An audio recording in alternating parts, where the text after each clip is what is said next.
бұл парламентті зордоса барына мақұл болады. Бұл парламент өте қорқақ парламент. Менің қорыққаным, мейлі бұл күштен қорқа берсін. Ертең 200 баябек келіп тұрып, Қырғызстанның суверенитетін жоқ қылса жоқ қылып беребе. Сен студент кезінде сұлу қыздар жөнінде сөйлессек, немере жөнінде сөйлесіп қаласыз да. Сондай Өмір Ишкеш өзі құрған шекараны бұзғанға өзі қол салып қойды да. Келешекте аяқта бір құрылыш салынса, ошол жакта менин 17% үлүшүм болот го деп, анан аны ар бир келген президент касып чыгып, бүт баары 5 жолу кайталанды. Эң кызыгы сот Аскар Акаевдин заманында башталган. Саламатсыздарбы, Супер ТВ каналынын көрүүчүлөрү, назарыңыздарда саясий коктейль берүүсү. Бул берүүнүн алкагында салмактуу саясатчылардан тартып, заманбап хайпчыларга чейин сырдашабыз, сыйлашабыз, балким чырдашып да кетебиз. Саясий коктейль бул өзгөчө рецепт менен жасалган кызыктуу берүү. Сиздер менен студияда Шайста Шатманова жана Жогорку Кеңештин депутаты, учурда өлкө башчылыкка президенттик шайлоо жарышына катышам деп арыз берген жарандардын бири Каныбек Иманалиев. Каныбек ага, студиябызга кош келдиңиз. Саламатсыздар. Учурда конституциялык кеңешме түзүлдү. Аны президенттин милдетин аткаруучу Жогорку Кеңештин спикери демилгелеп атат. Бул нерсеге сиздин мыйзам чыгаруучу катары көз карашыңыз кандай? Биринчиден, азыркы иштеп жаткан конституциянын негизинде 114 статьяда жазылган президенттин милдетин аткаруучу конституцияга демилге боло албайт. Азыркы Талант Мамытовдун буга конституциялык укугу жок. Демек, бул конституциялык кеңешменин конституциялык статусу жок. Бул биринчиден. Экинчиден, Венециялык комиссия андан бийик Бириккен Улуттар уюму гана бар. Алар чечим чыгарат. Бул парламент омоктуу, өзөктүү, фундаменталдуу документтерди кабыл алууга укугу жок деп. Демек, бул парламенттин конституциялык кеңешменин иштеп чыккан долбоорун кабыл алууга укугу жок. Точка. Үчүнчү, мен сыйлаган окумуштуулар бар экен, бул туура. Бирок алар ойлонбойбу? Бул конституция Бишкек шаарынын конституциясы эмес. Жалпы Кыргыз элинин конституциясы. Аны эмне Ош мамлекеттик университетинде Бишкектен да кем калбаган профессорлор бар. Алар эмне келбейт? Же Нар университетинде, же Каракол университетинде, же Жалал Абад университетинде. Булар Бишкек шаарындагы эле мугалимдерди чакырып алышкан. Таластын мугалимдер мугалим эмеспи? Же Баткендики. Анан кийин ошол демократиялык кармаштарды алдыда жүргөн өкмөттүк эмес уюмдун өкүлдөрү бар. Алар дайым жана репрессияга каршы күрөшүп жүргөн, укуктук мамлекет болобуз деп күрөшүп жүргөн. Анан азыр эл аралык деңгээлге чыгып юристтерибиз бар. Сания Токтогазиева, Таптуу Эргешбаева, Клара Соронкулова, ошолорду киргизгенден коркканда. Демек, булар бийликтин эле буйрутмасы менен түзүлүп, ошолор айткан статьяны киргизип, ошолор айткан мөөнөттө, ошолор каалагандай кабыл алып берүүгө шек жаратып койду тилекке каршы. Өмүрбек Тикибаев айтып атат, конституцияда мындай 80 эмес 120 депутат демилгелесе дагы жаңы конституция сунуштай албайт, себеби депутаттарда мындай укук жок деп атат. Ал эми демилгечи тарап алсак Садыр Жапаров да, ал айтып атат, ошо 2010-жылдагы түзүлгөн конституцияда ошол жерде элдин укугун алып койгонсуңар депчи. Жеке бир адамдын кайсы бир мындай бир уч топтун кызыкчылыгын көздөп калган элге тандоо укугун кайтарып беришибиз керек деп атат да. Азыр ошол саясий талаштан сиз кандай мындай жыйынтык күтүп атасыз? Иштеп жаткан конституция эл аралык коомдун колдоосуна ээ болгон. Венеция комиссиясы, биз ушул конституция аркылуу парламенттик ассамблеяга мүчө болуп өттүк Европа кеңешинин. Экинчи, биз ошонун маңызын түшүндүрбөй туруп, жок конституцияны кабыл алып атабыз да. Азыр конституция болбой эле элдин баары курултайга кирип кетти. Курултайда 2500 киши болот десе, мен да делегат болот атамын го деп көчөдө жүргөн оппозициялар ойлоп атат, айылдан келген жана авторлор ойлоп атат да. Ошентип биз курултайды конституциянын үстүнө мийгизип салдык да. Жанагы Өмүр Ишкеш өзү курган чегараны бузганга өзү кол салып койду да. Өзү кол коюп берип койду да. Иштеп аткан конституцияны өзгөртө берсе болот, 2 статьясын токтотсо болот деп өзү кол коюп, бүгүнкү конституциялык хаостун аралашашысына биринчи Садыр Жапаровдун командасы үстөмдүк кылса, экинчи эң өкүнүчтүүсү Өмүрбек Чиркешев өзү кол коюп берип койду да. Конституцияны биринчи коргой турган Конституциялык палата болсо, экинчи коргой турган Өмүрбек Текебаев болчу. 5 октябрда эл бийликтин 3 партиясы да, эми кайсы бир партия өзүнүн бийликтикке эмесмин деп ойлошу мүмкүн, бирок элдин өзүнүн баасы бар да. Бийликтин ошол 3 партиясынын болуп көрбөгөндөй бир мыйзам бузуулары, эреже бузуулары жана башкалар үчүн наразычылык айтып, анан ошо шайлоонун жыйынтыгы жокко чыгарылсын, иллюстрация болсун деп чыккан да. Анан эми ошол наразычылык толкунун жараткан топ азыр бизге бийлик менен элдин ортосундагы негизги келишимди жазып сунуштап атышат да. Моралдык укук барбы азыр ошондой иштерди кылганга? Эгерде моралдык укук жагынан келсек, анда жаңы конституциянын долбоорун кимдер иштеп чыгыш керек эле? 5 октябрда тынчтык митинг кылган реформа, бир бол, ата мекен, республика, ыйман нуру, ордо, чоң казат. Мына ушул жетөөнүн моралдык саясий укугу бар. 12 партия болду, койгондор. Ошолор бирок алар саясатта жаштык кылдыбы, же өтө тартымдыбы, митингдин туусун бөлөк-бөлөк урдап кетти да. Анан алар митингдин чаңында калды. Кайра тилекке каршы көбү бүгүн өзлөрү чакырыкта жүрөт, суракта жүрөт да. Парадокс ошондо да. Революция болду, болбоду деген азыр эми талаш ойлор жаралып атат, бирок революция өзүнүн балдарын жеп коет дейт го, ошондой көрүнүш болду да. Сиз 6-чакырылыштын депутаты болдуңуз, азыр да иштеп атат ал чакырылыш. Ушул чакырылышка мындай кайталанбайм, бирок аябай көп дарегине сындар айтылды да. Чимкирек делинди, жеп жутар деген атка конду, жүгөр кайтаргычтар, кнопка баскычтар. Сиз мындай бир катуу арданган учурлар болобу? Мен 2016-да парламентте ошол конституциялык реформага каршы чыгып, ошондон бери өзүм иштеген парламентке өзүм оппозициялык көз караштамын, жана айтып келатам, калк айтса калпайтпайт. Нарын дарыясында крокодил жөнүндө сөзүңүз аябай ошол күнү эле элге тарап кетти, атүгүл мемдер жаралды да.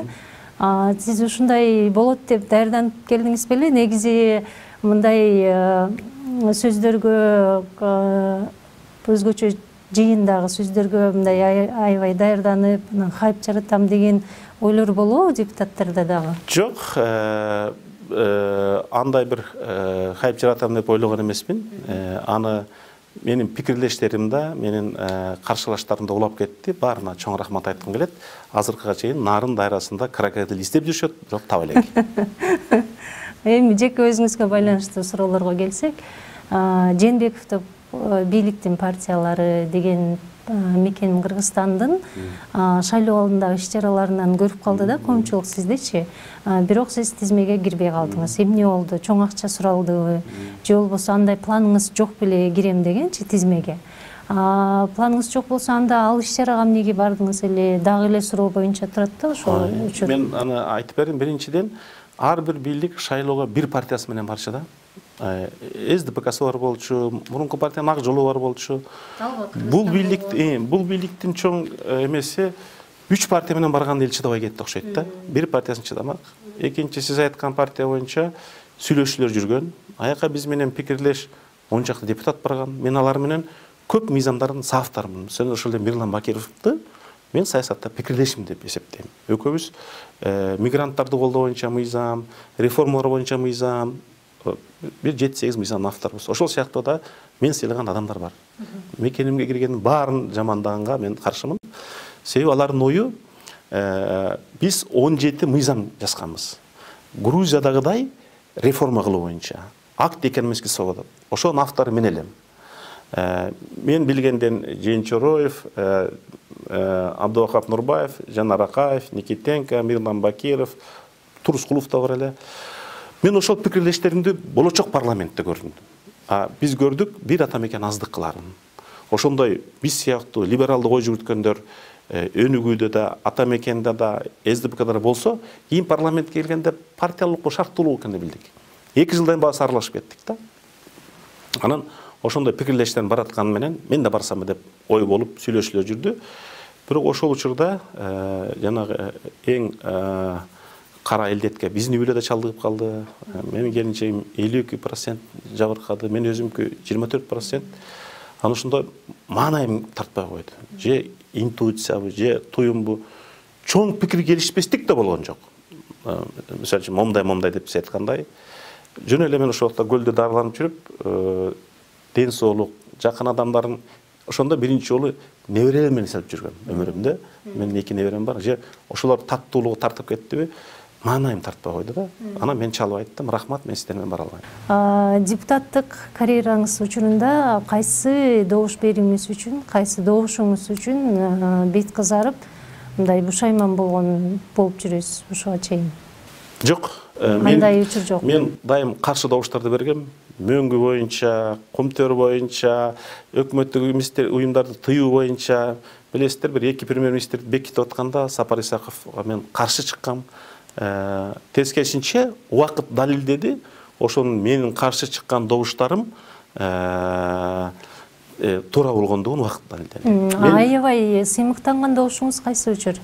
Эң сыймыктанганым 2010-жылы ОБС-ден Ош ОК-сын иликтеп Кимми Килюнен деген келди.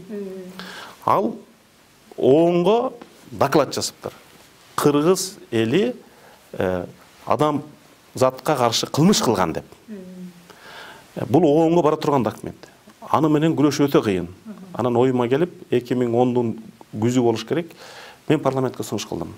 Ошо Кимми Килюненди персона нон грата кылалы дегенде парламент 103 добуш менен колдоп берди. Рахмат.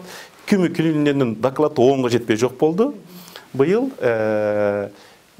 январь айында биз ОБС-нин парламенттик ассамблеясына Венада бардык. Барсак кечинде аякта салтанаттуу тамак берет. Ошол жерде биздин ОБС-де Салтанат деген кыз иштейт. ОБС-нин генералдык секретарынын жардамчысы.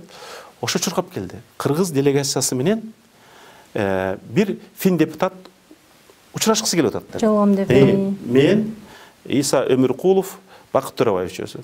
Макул деп карасак, стаканын көтөрүп алып гүлмөңдөп Кимми Килюнен келет атат. Мен сизге кол бербейм дедим. Сиз бүт кыргыз элинен кечирим сурамаган, эчекте кол бербейм дедим. 2 депутатым да таанышты, алар да кол бербей койду. Анан кийин өзүн ыңгайсыз сезип, эң чоң жазаны ошол жерден алды. Анан чыгып кетип айтыптыр, мен кечирим сураганга даярмын деп. Мен айттым, анда мана камерага кайрылып, бүткүл кыргыз элинен кечирим сурасын. Ошондо гана мен кол берем. Ошондо гана Кыргызстанга келе алат. Азыркы күндө ошондой 2 персона нон грата бар. Бирөө Кимми Килюнен, бирөө быйыл көрдүңүз февраль айында Сагдийский областтын начальник УВДсы жарыя кылып атат. Баткен областы Тажикстандын жери деп. Анан мен эл аралык комитеттен кол чогултуп, жогорку кеңештин чечимин чыгартып, ал генерал Кыргызстанга кирүүгө акысы жок деп персона нон грата кылдык. Мен уккан маалыматка караганда Тажик өкмөтү аны кызматтан алыптыр. Мына биз ошондой учурда депутат экенибизди, саясатчы экенибизди билгизишибиз керек. Ички кармаш боло берет. Бүгүн кармашабыз, жаңылабыз, мүдүрлөбүз, эртең кайра кол алышабыз. Бирок мамлекеттин намысына шек келгенде биз бир атанын балдарындай биригишибиз керек. Ушундай абдан адилетсиз мыйзам бузуулар менен, эреже бузуулар менен шайлоо өткөргөн, өзүнүн жарандарын мындай медициналык жетиштүү камсыздоо, коргоо жасап бере албай, жана ажалдан арачалап кала албаган адам азыр экс-президент макамында турат. Экс-президентти салык төлөөчүлөрдүн эсебинен мамлекет камсыздайт, багат да, мындайча айткандачы. Анан ошол киши ушул макамда туруп, ушундай бир камсыздандырылышы моралдык жактан туура деп эсептейсизби? Мен азыр программаны жазып атам. Менин программамда бир пункт бар. Ким президент болом десе, ким депутат болом десе, бүт иммунитеттен отказ бериш керек. Ошондо гана баары тең болот. Алдынан, башында. Азыр мынакей ушу шайлоодо бараткандар, ким президент болом десе, алдын ала элге кайрылыш керек да. Эмне үчүн ал 17 резиденцияда жашаш керек. Эмне үчүн аны мамлекеттин эсебинен 700 киши кайтарып 400 миллион сом кетиш керек. Эмне үчүн? Өзү кедей өлкө болсок, Кыргызстарда Шабдан Баатыр менен Курманган Датканын телехранителде болгон эмес. Болгон өргөөсү бөлөктөрдөн чоңураак болгон. Бирок өзүнчө бир иммунитетке болгон эмес. элге кызмат өтөйм деп келатсаң, мына эки инсанды айтайын, эмне үчүн эл жакшы көрөт. Разаков менен Султан Ибраимов өкөтөн карапайым болгон. Разаков ошол доорда немисче билчү экен. Кээ бирөөлөр Разаков окшош болом деп атпайбы? Анда карапайым бол. Телохранитель Жоржу резиденциядан чыгып кет. Анан Разаков болуш үчүн Разаков адегенде жөнөкөй госпланда иштеген. Анан областтык деңгээлде иштеген. Анан Өзбекстанда республикалык деңгээлде госплан, анан Совет министринин орун басары, анан 3-чү секретарь. Ошентип жүрүп 30 жылдан кийин гана жанагы жерге деңгээлге жеткен да. Султан Ибраимов сугатчыдан баштаган. Сугатчы, илимий кызматкер, райондук деңгээл, областтык деңгээл, мамлекетчил болууга баары умтулат. Бирок атайын тажрыйба топтоп, атайын билим, өзүңдүн кадрларын даярдап, мамлекетчил экениңди ишиң менен далилдеп анан келишиң керек да. Мамлекет бул баланын колунда ойынчук эмес да. Бул жана бөпөлөп колуңда алып келаткан мөрөктүн суусуна окшош. Бир төгүп алсаң, кайра суверенитет келбейт. Чогулта албайсың. Сиздер ушул эле чакырылышта 6-чы чакырылыш Алмазбек Атамбаевди демилгелеп экс-президент макамынан ажыраткансыңар. Ошондой эле иш ушул эле палата тарабынан жасалышы керек деп ойлойсузбу Сооронбай Жээнбековго карата? Ал бул парламентти зордосо баарына макулдат. Зордосо өздөрүнүн чечимичи, мындай депутат катары, элдин өкүлү катары, жеке инсан катары. Мындай да, бул парламент өтө коркок парламент. Менин коркконум, мейли бул күчтөн корко берсин. Эртең 200 баябек келип туруп Кыргызстандын суверенитетин жок кылса жок кылып береби? Мындай жүрөгүн ортого салып коюп, Кыргызстандын эгемендүүлүгү үчүн кармаша турган адамдарды мен парламентте көрбөй атам да. Жөпчөнөкөй 3 адам келсе, конституциялык эмес чечимге кол коюп койду. Эгерде сырттан Афганистан жакын 500 террорист келсе, Кудай сактасын. Кудай сактасын. Ошон үчүн муну айтып атканым, эл эртең шайлоого барарда ойлоnuш керек. Эр жүрөк, билимдүү, калыс адамдар керек Кыргызстанга. Сиздин карьераны, саясий карьераны ушу Акаевтерге көп байланыштырышат. Аны өзүңүз деле мындай баш тарткан эмес. Ал кандайча таанышып калдыңыз эле? Кантип келип калдыңыз ошол командага сиз? Эң кызык жери. Жердеш болуп. Жок, Аскар Акаев 94-жылдын ноябрь айында Швейцарияга визит менен ушту, Давос форумуна. Жок, 94-түн январь айы экен да. Мени журналист катары 2 журналистти кошуп алышыптыр. Менимче бирөө Бермет Маликова Интерфакстан, мен Асабадан. Анан кайра келатканда узак учат экен Швейцариядан бери. Анан Аскар Акаев журналисттерге маек берди, самолетто келатып. Анан кийин маек жылуу болду. Анан өзүнчө отуруп чай иштик. Анан мен Аскар Акаевдин пресс-службасын сындадым. Анда эки эле эркин кесип бар. Асаба менен Кыргыз руху эркин бир эле канал Пирамида. Калган бир мамлекеттик. Иним дейт, мен макалаларымды окуп жүрөм дейт.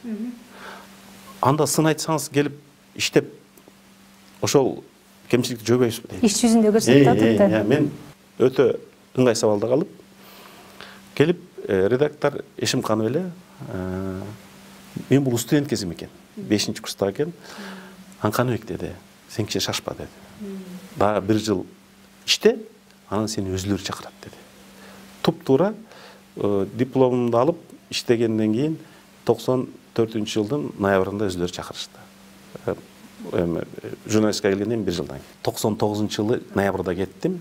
Учкун концертине кетип, аяктын жетекчиси болуп, анан эл өкүлдөр жыйынына 99-жылы Жал округунун депутат болуп шайландым. Эң жаш депутат мен элем, менден улуу Байман Эркинбаев болчу да. Эркин тоо басмаканасын ошол маалда алдыңыз да, Жок, мен учкунда жүргөндө, учкунда добуш берүү үчүн өзүң акционер болуш керек экен. Анан бир кореец көчүп кетип жаттыр. Ал убакта акция учкундук өтө кымбат болчу, дивиденди бар болчу да. Мен сатып алдым. 2000-2001 жылдары учкун өтө бай, ишканабалдыктан дивидендтери көп. Эркин топ эменин астында, банкроттун астында. Эмес аз, дивиденд аз. Анан мен учкундан кеткенде 2004-2005 ошол акцияны бир эме деген фирма болуш керек, Заман деген фирма аркылуу алмаштым. себебі ал тек акционер болып жүріп дивиденд ала албай жүрген, а мен дивиденд алдым. Анын пайдасы ал дивиденд алат, менин пайдам тек акциям көбөйөт да. Акцияны алмаштырдык. Аны мен эч жерде жашырбайм. Азыр 17% акциям бар, дивиденд жок. Мен бул жерде кыргыз эли кумтерден ээси болуп алып дивиденд албай отурбайбы, ошо окшошмун. Келечекте аякта бир курулуш салынса, ошол жакта менин 17% үлүшүм болот го деп, анан аны ар бир келген президент касып чыгып, бүт баары 5 жолу кайталанды. Эң кызыгы сот Аскар Акаевдин заманында башталган. Бакиевдин учурунда 4 жыл. Отунбаевдин учурунда андай болгон жок. Атамбаев учурунда 2 жыл. Сооронбай Шарипович учурунда баары фильм полицияда жүрүштү балдар. Анан карай келсе менин фамилиям жок. Багы мага жамандык истегенде эле ошол жакта мен муну декларацияда көрсөткөм. Киреше салыгы да төлөнбөйт, себеби ал бизге азырынча киреше бербейт. Каалагандар келип Юстиция министрлигинен жана акция кармаган регистратордон көрсө болот да. Эң кызыгы аякта мен 15 жылдан бери акционер болгон менен бир да кишим иштебейт. Директор дагы бөлөк акционердики, бухгалтер да бөлөк акционердики, кароолчу да бөлөк акционердики. Сиз азыр президенттик жарыштын алдында турасыз да. Анан сиздин кайсы бир аракеттериңиз катуу чыгып баштачу болсо, анда сизге каршы аябай чоң армия иштейт да, тролли. Жамандагычтар армиясы десе болот алардычы. Ошол жамандагычтар армиясына каршы турганга сизде мүмкүнчүлүк барбы? Экинчиден сизде да ошондой фабрика барбы троллилерден турган? Мындай да, мен сөз багып, сөздүн чаңына ачып, сөз менен китеп чыгарып, менин китептерим азыр 60тан ашкан өлкөгө тараган. Мен сөздүн кишисимин. Эң чоң сөз Кеңеш Жусупов экөөбүз 20 томдук ар бири 500 беттен китеп чыгардык. Ал жерде 3 миллион сөздөй катылган да. Мындай сөздүн империясы жок. Сөздүн кунун мен билем. Жанагылар алар мындай акча төлөп койсоң баптист эле колдой берет. Мен аларга көңүл бурбайм. Сен өзүң бараткан багыттын туура экенин ишенсең, өзүң кабыл алган дин туура экенин ишенсең, эмнеден коркосуң? Сөздүн ошолорго айта турганым, сөздүн энергетикасы болот. Сөздүн кусуру болот. Жаман сөздү канчалык көп айтсаң, канчалык көп жазсаң, үй бүлөңдө өзүңдө жаманчылык ошончолук көп болот да. Мен ошолорго айтып коерум. Мейли 1-2 ай акча табылыра. Бирок ушак жазып жүрүп Кыргызстанда атактуу болгон адамды көрө элекмин. Саясатта, журналистикада, публистикада 60-70ке чыкканда неберең суроо берсе, ата, чоң ата, Кыргыз мамлекет курулуп атканда эмне иш кылдыңыз эле десе, фейк болчумун деп айтасызбы? Фейк болчумун деп айтасызбы? Ошон үчүн алардын өмүрү кыска, келечеги жок, жана булар Кыргыздын наркын бузуп атат да. Себеби Кыргызда айткың келсе бетке айтат. Экинчи, жаман сөздүн аягы жаман менен бүтөт. Үчүнчү, биз жакшы өлкө курабыз десек, жаман сөз менен кура албайбыз. Жашооңузда эң өзөктүү принцип эмне сизде? Таянарыңыз эмне? Мындай да, ошондой өмүрүмдө 1-2 жол болду. Албетте Кудайга ишенебиз. Анан мындай эч ким менен сүйлөшө албай, жан дүйнөң ооруп да, мен атам түшүмө кирет. Анан түшүмө киргенде да, ушуну кылышым керек болсо жок дейт, кылбаш керек болсо жок дейт, кылыш керек болсо. Анан өзүңдүн совесть деп коет, совесттин барометриң бар да. Ушуну кылып койсом эртең элдин жүзүн кантип карайм? Ошол эл эмне дейт? Эң жаман саясатты үчүн жаза элдин жүзүн карай албай калуу да. Ошон үчүн Кыргыз жери бар бир, касиеттүү жер. Ошо жер сатканга ким кол койсо, алтынга ким кол койсо, бүгүн Кыргыз жерине келе албай жүрөт. Мен муну таба албай, тоо кылып айтатам да. Жаңы келаткан азаматтар ушуну билип койсо да. Сиз ошондой кайсы иш менен сыймыктанасыз? Аябай элдин жүрөгүндө калат ушул нерсе. Мен бүгүн депутаттым, эртең кетип калам, бирок бул иш калат деп кайсы иш менен сыймыктанасыз? Эми чоң сыймыктана турган ишим деле жок. Мыйзамдарымды айтсам ал өтө эле көп. Биринчи, Чыңгыз Айтматов атындагы эл аралык сыйлыктын автору менмин. Экинчи, Кыргыздын мыкты улуу инсандарынын эстеликтерин мен Санкт-Петербургга койдурдум. Миңжилкыевдин дүйнөлүк театр болгон Марийский театрында, Айтматовдун Россиянын борбордук китепканасында, Телекмат аке менен Садыр акениkin мурунку Смольныйда, Таврийский дворецте, Сүймөнкул Чокморовдукун өзү окуган Репин атындагы Сүрөт искусство академиясында. Бул сыймыктана турган деле иш эмес. Бул менин улуттук парзым болчу. Үчүнчү, азыр айтыш керекпи, айтпаш керекпи, Бекен Назарбаев жакшы билет. 94-жылы болуш керек эле. 95 бекен. Мага Райбега Минсеитова деген эжени эшитип келди. Мен пресс-секретарь элем. 95 окшойт. Бекен Назарбаев жазып жүрөт. Анын эле кабинетиме келип ыйлады. Көрсө ал Разаков биринчи секретарь кезде телерадио комитетинин төрайымы болуптур. Мен Разаковго акыркы жолуккан киши менмин. Арман эле топурагым Кыргызстанга барып коюлуш керек деп айтты эле. Анан ошол жерден мен Аскар Акашка кат жаздым. Анан ошонун негизинде комиссия түзүлүп, анан Москвадан алынып келген. Дагы бир нерсе бар. Мен аны архивдик каттар менен далилдешим керек. Себеби ушу президенттикке чыгып атканда эле ушу Каныбек ошону айтып чыкты дебесин. Биздин бир досубуз бар, Алымбек деген. Анан экөөбүз жыл сайын кезектешип Атабейитке курман айтта козу сойчубуз. Анда азыркы эстеликтер жок болчу. Анан анында келинчеги кош бойлуу эле, меники да кош бойлуу эле.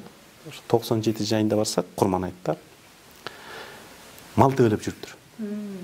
97 эмес экен, 96 экен. Апазоңуш премьер болчу да. Мал тебелеп жүрүптүр. Бир да эстелик жок. Бул жекшемби күнү болчу. Анан биринчи күнү келип, мен Аскар Акашка кат жаздым. Ушинтип биздин улуу инсандар жаткан жерди мал тебелеп жүрөт. Ошого эстелик кылышыбыз керек. Ошол архивде болуш керек. Анан Апаз Жомошко кат жазды. Анан Апаз Жомошко рахмат. Ошо менин катымдын негизинде комиссия түзүлүп, конкурс болуп, менимче Каныбек Алыкулов деген архитектор жеп алып, азыркы Атабейиттеги эстеликтер ошол мен жазган каттын негизинде курулган. Аны ошол учурда президенттик администрациянын жетекчиси болгон инсанды жакшы билет. Азыр сиз неберелүү адаммын, неберелерим бар деп айттыңыз. Анан ошо небере күткөн инсан катары да бала менен неберенин айырмасы кандай? Ополтоодо экен. Себеби биз өзүбүз бала болуп жүрүп эле бала болуп калыппыз. Анан кийин Болотчер Раматылык айтты да. Небере деген сөздүн мааниси кандай деди. Анан мен айттым, бала небере чөйрө болуп жагандай эмес деди. Небере деген сөздүн мааниси үйүңө кирип келгенде неберем, небереримди таппай калат экенсиң дейт да. Кудайга шүгүр 2 неберебиз бар. Аларды көргөндө биз жумуштан эрте келебиз. Бүт чарчооңду бул жашоодогу эң кызык ошол таттуу да, ширин да небере. Ар бир сүйлөгөн сөзү, кылган кылыгы бир жума көрбөсөк сагынып кетебиз. Биз ошол небере боло турган куракка келип калып, анан ошо курактагылар жолуксак, студент кезде сулуу кыздар жөнүндө сүйлөшсөк, неберени сүйлөшүп калабыз да. Ошондой мен ошон үчүн өзүм курактууларга баарына небере болгондо жашоонун таттуусун эми көрүп баштадык да. Жана кыргыздарда урматын сыйын көр дегендин маанисин эми түшүндүм. Себеби балалуу болуп жүргөн иш болуп чуркап, анан кийин караганга да убактым жок. Мисалы үчүн мен балдарымдын ата-энелер жыйнашына да барып аптырмын мектепте окуп жүргөндө. Иш менен жүрүп, келинчегим барчы, өзүм барып аптырмын да, окуучу мектепте жыйналышка. Азыр неберемдик болсо барам мен. Азыр Акаевдер менен байланышыңыз барбы? Байланышып турасызбы? Акыркы жолу балдары келип Айдар Акаевга Куран окутуп кетти. Анан кийин 2 жыл мурун Российский газетада Аскар Акаевдин демилгеси менен Чыңгыз Айтматовдун 90 жылдыгы болду. 2018 жылдын декабрында Кыргызстандан аттуу баштуу адамдар көп барды. Мен да катыштым. Өтө бийик деңгээлде өттү. Ошондо жолуккам. 2018 жылдын декабрь айында Российский газетада. Маегибизди ушундай сөздөр менен жыйынтыктайлы деп турам. Сизге рахмат, убакыт бөлүп келип бергениңиз үчүн. Иштериңизге ийгилик. Сиздер менен саясий коктейль берүүсү болду. Кийинки көрүшкөнгө чейин аман-эсен болуңуздар. Рахмат, сиздерге да жакшылык каалайм.